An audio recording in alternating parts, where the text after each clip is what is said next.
আসসালামু আলাইকুম। ইশরাক হোসেনকে নিয়ে কথা হবে। মাননীয় মেয়র, কেমন আছেন আপনি? তার আগে একটু কথা বলতে চাই, ওনারা কেমন আছেন? মানে কিছু বুদ্ধিজীবী ইশরাকের জায়গায় যদি শুদ্ধ হয়, জনগণ তো দেখছে। ইশরাকের কাছে যদি আপনার আইন যদি তার হাতে থাকে, আইনের যদি ম্যান্ডেটটা, তাহলে জনগণ দেখছে। জনগণ এটা বিচার বিবেচনাটা জনগণ করুক যে ইশরাক তো বাস্ট করে হয় নাই, এটা হওয়া যায় না।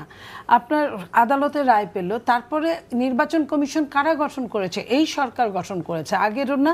আর এর আগে 15-20 বছরের মধ্যে প্রায় বিএনপি কোনো ক্ষমতাতেও ছিল না যে সে ব্যবহার করেছে। তার মানে নির্বাচন কমিশন যেটা তার কাছে লিগ্যাল সেটাই করেছে। তার কাছে লিগ্যালের অনেক প্রমাণ আছে, সে প্রমাণ তুলে ধরেছে সে কেন এই গ্যাজেট করতে বাধ্য হয়েছে।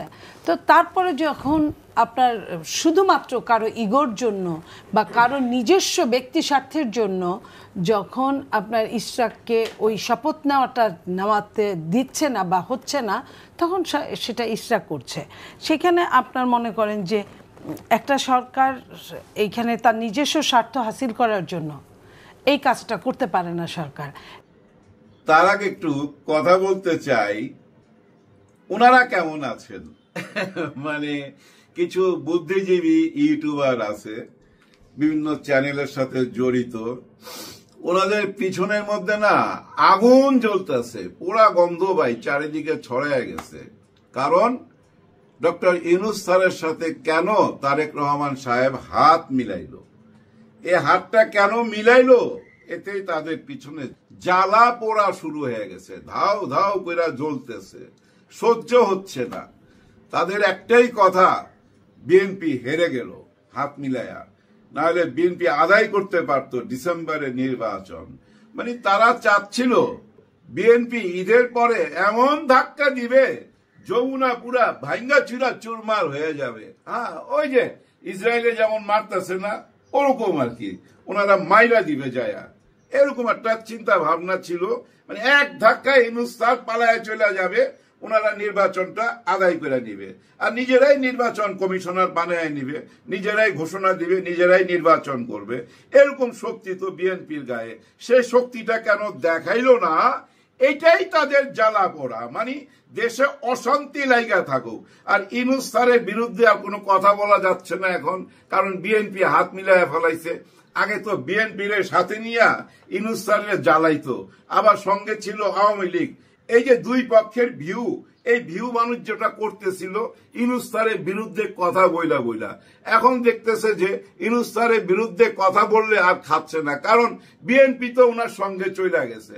বর্তমানে বিএনপির যে অবস্থা আমরা দেখতেছি ভাই, ওনারা কিন্তু সামাজিক কাজে লাইগা গেছে, সংলাপে বৈঠা করছে, কিভাবে নির্বাচন হবে, কিভাবে দেশ চলবে, কিভাবে সংবিধান ঠিক করা যাবে, এইসব নিয়ে আলাপ আলোচনা হইতাছে।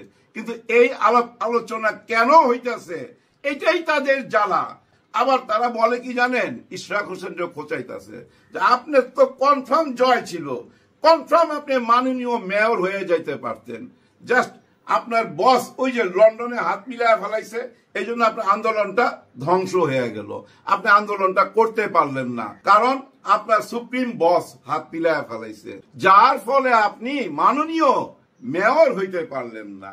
আজকে ওনাকে জিজ্ঞেস করছে সাংবাদিক যে আপনি যে তালা দিয়ে রাখছেন, কাজ কাম তো সব বন্ধ। উনি আজকে সুর নরম কইরা বলতেছে যে না, আমি তালা দিয়ে রাখলে কি হবে, ওনারা এসব খুলে নেয় না কেন, ওনারা খুলে ঢুকা যাক, কে না করছে, ওনারা আসলে কি কেউ বাধা দিবে? তালা মারা থাকলে সে তালাটা খোলার দায়িত্ব কার? প্রশাসকেরই তো দায়িত্ব। উনি যাচ্ছেন না কেন, আমি তো বুঝলাম না।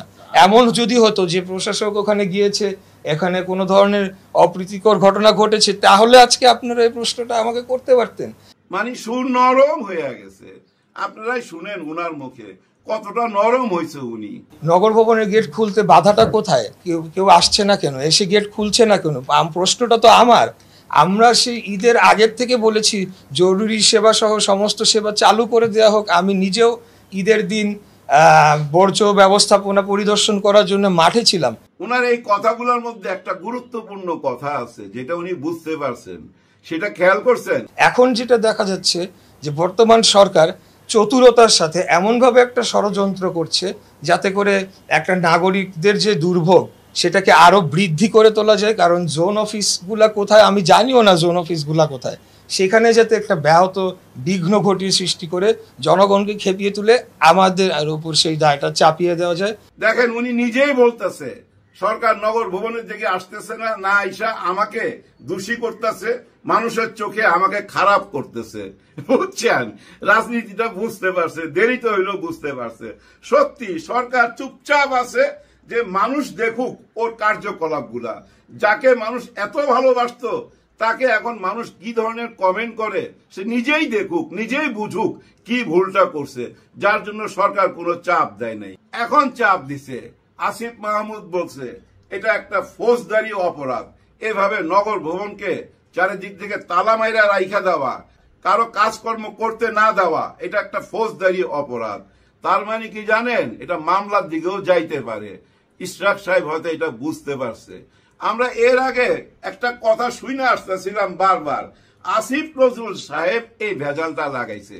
আসিফ নজরুল সাহেব নাকি ভিতরের কথাগুলা বাইরে বইলা দিছে যে ইশরাক সাহেব আমরা কিন্তু আপনাকে ওই নগর ভবনে বসাইতে চাই, কিন্তু ওই যে আসিফ মাহমুদ এবং এনসিপির সাথে যারা জড়িত আছে তারাই আপনাকে ওইখানে বসতে দিচ্ছে না, এরকম একটা কান কথা নাকি লাগাইছে। যার জন্য উনি ঝাঁপায় পড়ছে। উনি মনে করতেছে আরে আমার পাওনা জিনিস দিবে না, তার মানে সরকারের ভিতরে কোন ষড়যন্ত্র হয়েছে। আসিফ নজরুল সাহেব তো এটা তার কানে কানে বইলা দিছে, কিন্তু এই যে কানে কানে বলছে এটার প্রমাণ কি? আমরা কোনো প্রমাণ পাই নাই, কিন্তু অনলাইনে এগুলো ছড়ায় গেছে, এগুলো আমরা শুনছি। আমরা আম পাবলিক বিশ্বাস করলে করলাম, না করলে না করলাম। কিন্তু ইশরাক সাহেব আপনি তো আম পাবলিক না, আপনি হইলেন একজন রাজনীতিবিদ। আমি বুঝলাম না আপনার এত চাচা থাকতে ভাতিজার কেন এই দূর অবস্থা হবে? হ্যাঁ, আপনার বাবার বন্ধুরাই তো সবাই এখন রাজনীতি করে, ওনারাই তো এখন মাঠে এই যে সংলাপে বসতেছে, দেশ আগামীতে কিভাবে চলবে না চলবে সবকিছু আলাপ আলোচনা হইতেছে। চাচাদের উচিত ছিল ভাতিজাকে এখানে নিয়ে যাওয়া, রাজনীতি শিখানো, অথচ ভাতিজারে নগর ভবনে ঠেলা দিয়া চাচারা কিন্তু ঠিকই দেখেন সরকারের সাথে বৈশা নেক্সট পরিকল্পনা করতেছে, কিভাবে নির্বাচন হবে, কিভাবে দেশ চলবে, কিভাবে সরকার গঠিত হবে, প্রধানমন্ত্রী ট্রাম্প 2 বছর থাকবে না 3 বছর থাকবে, সব আলোচনাই তো হচ্ছে। সবই কিন্তু পজিটিভ। ধরে নেন নির্বাচনটা একটা খাদ্য, খাবার, সেটাকে রান্না করতে হবে, কিন্তু এই রান্নাটা কি সরকার কইরা আপনার মুখে উঠাই দিবে? না, আপনারা নিজেরাই রান্না কইরা নেন। এই যে এখন সংলাপে যে বসছে না, ওনারা সবাই রান্না করতেছে, কারণ নির্বাচন তো একটা খাদ্য, আর ওই খাদ্যটা মুখে দেওয়ার আগে নিজেরা রান্না কইরা নেন। ইউনূস স্যার ঠিক কাজে লাগাই দিছে যে দেখো ভাতিজা, যদি দেশ চালাইতে চাও আগে সংস্কারগুলো করতে হবে, এই কাজগুলোর সাথে জড়িত হয়ে যাও। এই কাজগুলোর সাথে যদি তোমরা জড়িত না হও নির্বাচন আরো দেরি হবে। তোমরা তাড়াতাড়ি কাজগুলো সারো, আমি নির্বাচন দিয়ে দেবো। আর সেটা যদি ফেব্রুয়ারির আগে শেষ করতে পারো, আমি ফেব্রুয়ারিতে নির্বাচন দিয়ে দিব, ঈদের আগে নির্বাচন হয়ে যাবে। যদি শেষ না করতে পারো এপ্রিলে যাবে, এপ্রিলে শেষ না হলে জুনে যাবে, জুনও শেষ না হলে আরো দেরি হইতে পারে। এইটুক তো বুঝাই দিছে। এইটুক বুঝাই দেওয়ার জন্য কিন্তু একটা শান্তি বিরাজ করতেছে, কিন্তু এই শান্তির মধ্যে অশান্ত হয়ে উঠছে। ওই যে দালালগুলা চাইতেছিল কেউ জানেন, বিএনপির সাথে ইউনূস সরকারের দূরত্ব না বাড়ুক আর গন্ডগোল লাগুক দেশের মধ্যে, তাহলে ওই যে ওনারাও সুযোগ নিতে পারবে। ওনাদের প্রেসক্রিপশনেই কিন্তু এই কর্মটা চলতেছিল। ইউনূস স্যার ঠিক জায়গা মতো বুঝাই দিছে যে দেখো আমার কাছে এইসব প্রমাণ আছে, তোমাদের কার্যকলাপ কিন্তু এইগুলা, আমি কিন্তু মানুষের কাছে এগুলা ফাঁস করে দিতে বাধ্য হব। তোমরা আমাকে হেল্প করো, আমি যা করব দেশের জন্যই করব। এইটা কিন্তু উপর থেকে বুঝতে পারছে উনি। বুঝতে পাইলাই কিন্তু আজকে দেশ শান্তির পথে, আমি বলবো শান্তির পথে। আর ইশরাক সাহেব যেটা কইরা ফেলাইছে, উনি উনার পায়ে কুড়াল মাইরা দিছে। হ্যাঁ, উনি নিজের পায়ে নিজে কুড়াল মারছে। উনি বুঝতে পারে নাই উনার এত উলার চাচা থাকতে কেন যে ভাতিজারে বুঝাইলো না, ওইটাও বুঝলাম না। এবং উপর থেকেও কেন ওনাকে হুঁশিয়ার করলো না যে তুমি থাইমা যাও। হ্যাঁ, তুমি থাইমা যাও, যখনই ওনারা বসছিল তখনই তো আপনার আন্দোলন শেষ হয়ে গেছে। লন্ডনে যখন বসছিল তখনই তো আপনার আন্দোলন শেষ হয়ে গেছে। আপনি এখন বলতেছেন তালা খুইলা কেন ওরা ঢুকে না? আরে চাবি তো আপনার কাছে, 70টা তালা মারছেন, 70,000 টাকা ইনভেস্ট কইরা কি লাভ হইলো? ওই চাবি দিয়া এখন তালা আপনাকেই খুইলা দিতে হবে। তার মানে কি আপনার আশাটা পূরণ হইলো না? না, আপনার আশা পূরণ হবে। এমনও তো হইতে পারে দক্ষিণের উত্তরের মেয়র নির্বাচন যে কোনো সময় দিয়ে দিতে পারে। আসেন নির্বাচনে লড়াই করেন। ওই যে দেখছেন না আপনার সঙ্গে কত মানুষ আসিল, নগর ভবনে দাঁড়ায় দাঁড়ায় জুতা পিটা করলেন, জামাত শিবির নিয়ে স্লোগান দিলেন, ধৈরা ধৈরা আইনা কি জানি করবেন ওইগুলো বললেন, বইলা কত মানুষকে পর করলেন। আপনার মিছিলের পাশ দিয়ে যে রিক্সাওয়ালা যাচ্ছিল বা সাধারণ মানুষ যাচ্ছিল ওনারাও বুঝতে পারতেছিল যে আপনার এই আন্দোলন সফল হবে না, কিন্তু আপনি বুঝতে পারেন নাই। কেউ আপনাকে কোনো কিছু পড়া দিছে, কিন্তু ওই পড়াটা যে আসিফ নজরুল সাহেব দিছে এটা আমার মনে হয় না। কারণ এটা যদি হয়তো আপনি এতদিনে বইলা ফেলাইতেন যে সরকারের ভিতর থেকে আমাকে মিসগাইড করছে, এটা তো আপনি বলতেছেন না। নিশ্চয়ই আপনার দলের ভিতর থেকে আপনার কোন চাচা এই মিসগাইড করছে, যেটা আপনি এখন মুখ খুইলা বলতে পারতেছেন না। কিন্তু আপনার রাজনীতিক ক্যারিয়ার কতটা হুমকির মুখে পড়া গেল এইটা আপনি ঠিকই বুঝতে পারছেন। ইশরাক সাহেব যে যখন ঘুম থেকে উঠে তার জন্য তখনই সকাল, ধরে নেন আপনার জন্য এখনই সকাল হয়েছে। সঠিক রাজনীতিতে চলে আসেন, ভুল ভ্রান্তি হইলে জনগণের কাছে প্রকাশ করে দেন কে আপনাকে মিসগাইড করলো। ওই যে শোনা কথা কান কথা, আসিফ নজরুল সাহেব আপনাকে মিসগাইড করছে। যদি তা হয় সত্যি সত্যিটা বইলা দেন মানুষের সামনে, হ্যাঁ প্রমাণ নিয়ে বইলেন। আর যদি আপনার ভিতর থেকে আপনার কোন চাচাই যদি মিসগাইড করে থাকে তাইলে বলার দরকার নাই, দলের ভিতরে আর ফাটল ধরাইবার দরকার নাই। যেমন ফাটল ধরে গেছে জাতীয় পার্টির ভিতরে। দেখেন জাতীয় পার্টি কত বড় ভুল করলো। জুলাইয়ের গণ অভ্যুত্থানের পরে উনি এসে একটা স্টেটমেন্ট দিল জামাতে ইসলামের পক্ষে, আমরা সাব্বাসী দিলাম। এর কিছুদিন পরেই উনি হঠাৎ চেঞ্জ হয়ে গেল।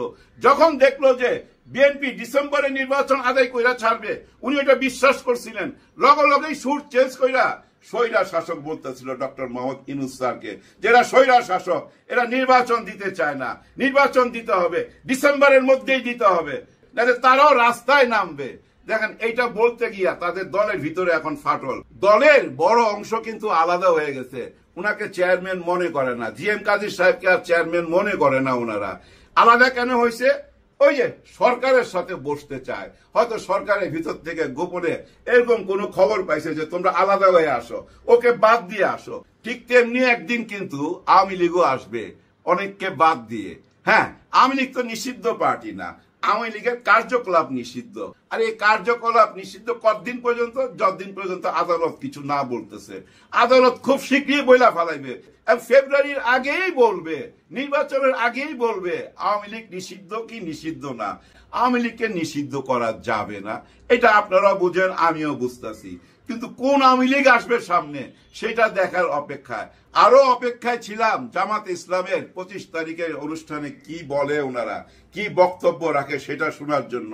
আরো অপেক্ষায় আছি চরমনাই পীর সাহেব 28 তারিখে কি বলবে না বলবে সেটা শোনার অপেক্ষায়। ওনাদের কথা থেকেই বুঝতে পারবো বাংলাদেশের রাজনীতি কোন দিকে যাচ্ছে।